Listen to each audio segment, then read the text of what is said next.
Matkap bileme aparatımız bitmiş bulunmaktadır. Şimdi boya işlemini yapacağız.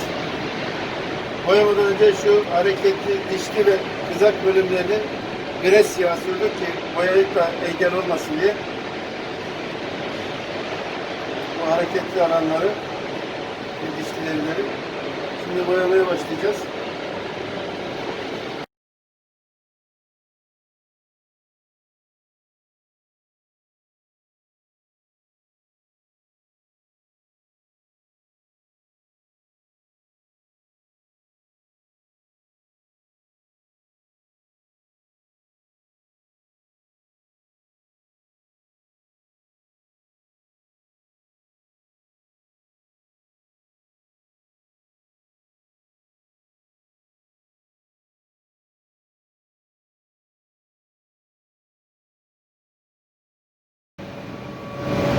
Evet arkadaşlar, matkap ucu bileme aparatımızı bitirdik. Yerine montajını yaptık. Şimdi matkap uçlarını uygulamalı bir şekilde bileme yapacağız. Mütakiben delik delerek ne kadar başarılı olduk onu göreceğiz. Burada bilenmiş ve bilenecek olan matkap uçlarımız var. Şu matkap ucu orijinal, hiç kullanılmamış matkap ucu.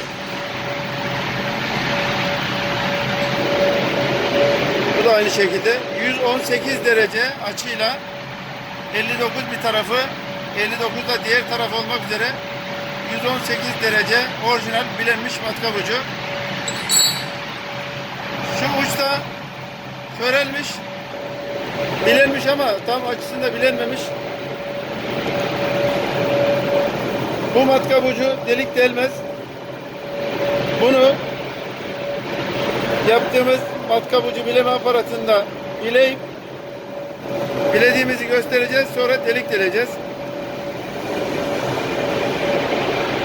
Aparatımıza bağlıyoruz. Burada kızaklı sistem var. İleri geri yanaştırarak ucumuzu bileyeceğiz.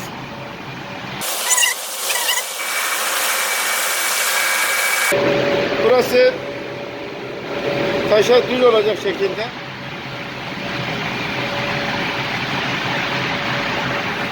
Monte ediyoruz.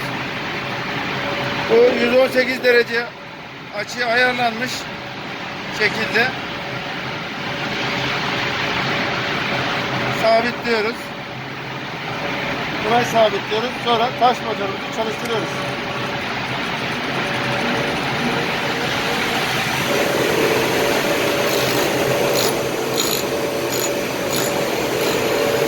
Yavaş hareketlerle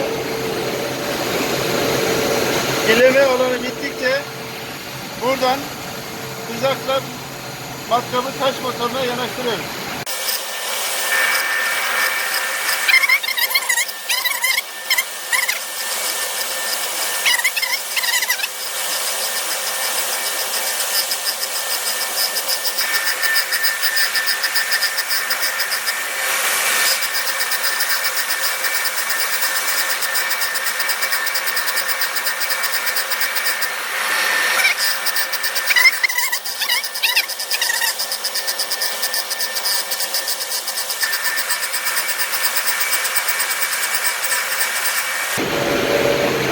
Ucumuzu çeviriyoruz.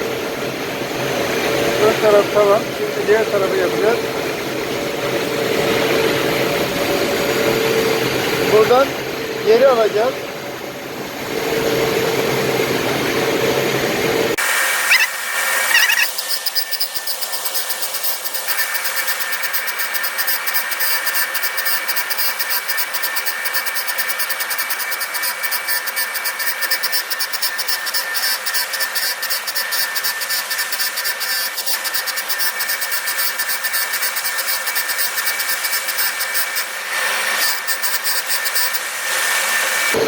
Her iki tarafta 59 acıyla bilendi. Şurada arkadaki çapakları aldık. Gayet güzel ucumuz bilendi. Şimdi delme testi yapacağız.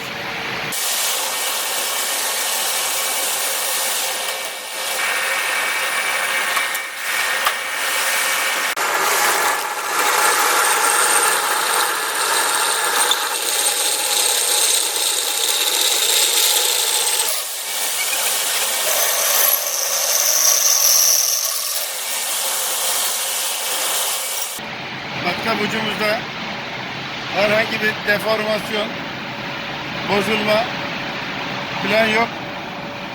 Gayet güzel delik yaptık.